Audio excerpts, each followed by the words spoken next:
आज के वीडियो में हीमोग्लोबिन पर संपूर्ण जानकारी अर्थात हीमोग्लोबिन क्या है, हीमोग्लोबिन शब्द का अर्थ, इसकी खोज कब और किसने की, कैसे की, हीमोग्लोबिन कहाँ पाया जाता है, यह किन किन जंतुओं में पाया जाता है, मनुष्य में कितना पाया जाता है, मतलब बच्चों में कितना पाया जाता है, पुरुषों में कितना होता है, स्त्रियों में कितना होता है, और हीमोग्लोबिन के कार्य क्या हैं, इसके प्रकार कितने होते हैं, हीमोग्लोबिन की कमी होने पर क्या क्या लक्षण होते हैं और हीमोग्लोबिन को कैसे बढ़ाया जाए। तो संपूर्ण जानकारी के लिए मेरा पूरा वीडियो लास्ट तक देखिए और यदि अभी तक हमारे चैनल को सब्सक्राइब ना किया हो तो सब्सक्राइब जरूर कर लीजिए।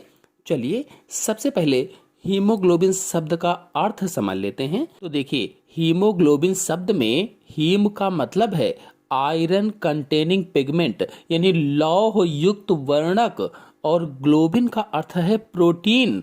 तो इस तरह से हीमोग्लोबिन एक प्रकार का लौह युक्त प्रोटीन है, लौह युक्त वर्णक है जो हमारे खून की लाल रक्त कोशिकाओं में पाया जाता है या लाल रक्त कणिकाओं में पाया जाता है अथवा आरबीसी में पाया जाता है और इसी के कारण रक्त लाल होता है। अगर इसके खोज की बात की जाए तो हीमोग्लोबिन की खोज ह्यूनफेल्ड ने सन 1840 में की थी। ह्यूनफेल्ड ने 1840 में, और इन्होंने हीमोग्लोबिन की खोज गलती से कांच की 2 स्लाइडों के नीचे रखे केचुए के रक्त के नमूने में की थी।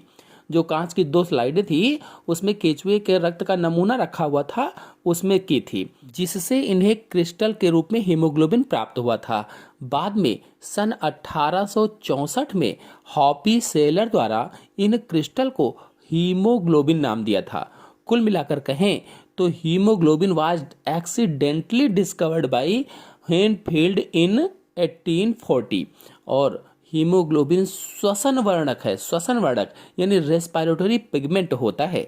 आपको बता दें कि हीमोग्लोबिन लौह युक्त वर्णक जो हमारे खून की लाल रक्त कणिकाओं अथवा एरिथ्रोसाइट्स में पाया जाता है। क्या है? लौह युक्त वर्णक है। जो हमारा खून होता है उसमें लाल रक्त कणिकाएं होती हैं, कोशिकाएं होती हैं अथवा जो एरिथ्रोसाइट्स होते हैं उसमें पाया जाता है। और एक आरबीसी में हीमोग्लोबिन की लगभग 27 करोड़ अणु पाए जाते हैं। अगर एक आरबीसी कोशिका की बात की जाए तो एक आरबीसी में हीमोग्लोबिन के लगभग 27 करोड़ अणु पाए जाते हैं।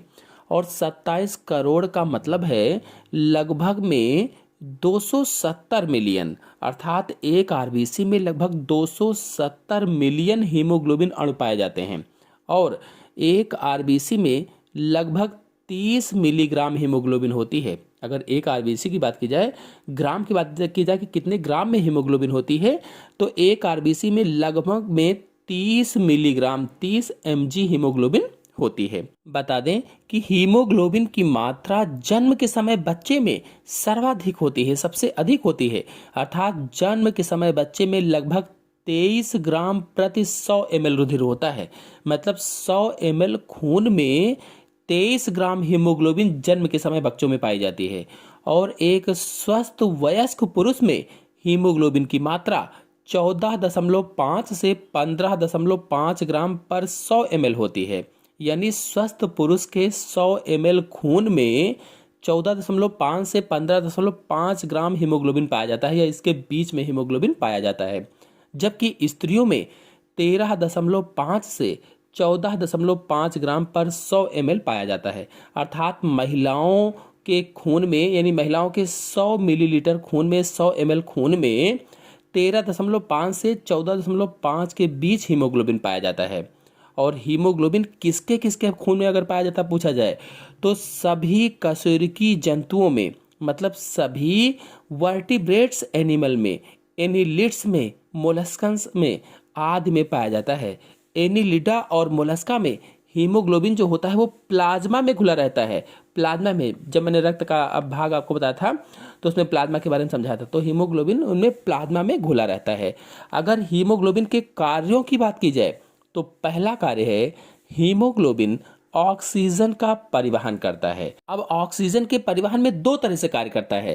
पहला, हीमोग्लोबिन ऑक्सीजन को फेफड़ों से ऊतकों तक पहुंचाता है। जो ऑक्सीजन है इसको लंग्स से टिश्यूज तक पहुंचाता है, फेफड़ों से ऊतकों तक पहुंचाता है, अथवा कह लीजिए कि ऑक्सीजन का फेफड़ों से ऊतकों तक परिवहन करता है। और दूसरा, हीमोग्लोबिन ऊतकों से फेफड़ों तक कार्बन डाइऑक्साइड को पहुंचाता है, यानी फेफड़ों तक कार्बन डाइऑक्साइड को पहुंचाता है ऊतकों से लेकर के, टिश्यू से लेकर के, मतलब यह ऊतकों से फेफड़ों तक CO2 का परिवहन करता है। और फिर दूसरा कार्य है हीमोग्लोबिन पीएच को स्थिर करने में सहायक, यानी कि पोटेंशियल ऑफ हाइड्रोजन को स्थिर करने में सहायता करता है। अगर इसके प्रकारों की बात की जाए तो हीमोग्लोबिन विभिन्न प्रकार के होते हैं। Many different types of haemoglobin exists. तो कुछ प्रमुख के नाम आपको बता देते हैं। The most common ones are HbA, HbA2, HbE, HbF, HbS, HbC, HbH, HbM आदि हैं। इनमें से स्वस्थ मनुष्य में HbA और Hb2 मेनली होते हैं। HbA और Hb2 मुख्यतः होते हैं। कुछ लोगों में HbF भी हो सकती है। बता दें कि हीमोग्लोबिन के एक अणु से ऑक्सीजन के 4 अणु संयुक्त होते हैं। हीमोग्लोबिन का जो एक अणु होता है उस एक अणु से ऑक्सीजन के 4 अणु जुड़े रहते हैं। मतलब हीमोग्लोबिन अधिकतम 4 ऑक्सीजन अणुओं को ले जा सकता है, अथवा कहें तो प्रत्येक हीमोग्लोबिन एक लाल रक्त कोशिका अथवा एक RBC में 4 ऑक्सीजन बंध बनाता है। तो अगर हीमोग्लोबिन आपके शरीर में कम हो गया है तो कम होने के लक्षण कौन कौन से प्रकट होंगे? सिर में दर्द, सांस फूलना, चक्कर आना, घबराहट होना, कमजोरी होना, चिड़चिड़ापन होना, थकान महसूस होना, ध्यान लगाने में कमी होना आदि प्रमुख लक्षण या सिम्टम्स आपको दिख सकते हैं जब लो हीमोग्लोबिन होगा। और हीमोग्लोबिन को फिर कैसे बढ़ाएं? तो चुकंदर का सेवन करें, अनार का सेवन करें, क्योंकि अनार में कैल्शियम, मैग्नीशियम, विटामिन C है, आयरन है आदि चीज़ें होती हैं। आंवला और जामुन का रस बराबर मात्रा में मिलाकर पिएं। हरी पत्तेदार सब्जियों जैसे पालक का सेवन करने से, क्योंकि इसमें आयरन अधिक मात्रा में होता है, इसलिए इसका सेवन करने से हीमोग्लोबिन बढ़ता है। सूखे मेवे खाएं, जैसे खजूर है, बादाम है, सूखी किशमिश है आदि का सेवन करें। अंजीर खाएं, अंजीर में vitamin A, vitamin B1, vitamin B2, calcium, iron, phosphorus, magnesium, sodium, potassium आदि बहुत सारे खनिज तत्व पाए जाते हैं, तो इसको खाने से भी हीमोग्लोबिन बढ़ता है। और अंकुरित अनाजों का सेवन करने से भी हीमोग्लोबिन बढ़ता है। इस तरह से हम हीमोग्लोबिन को बढ़ा सकते हैं। आशा है आप सभी लोगों को वीडियो समझ में आया होगा। समझ में आया हो, वीडियो पसंद आया हो तो वीडियो को लाइक और शेयर कीजिए।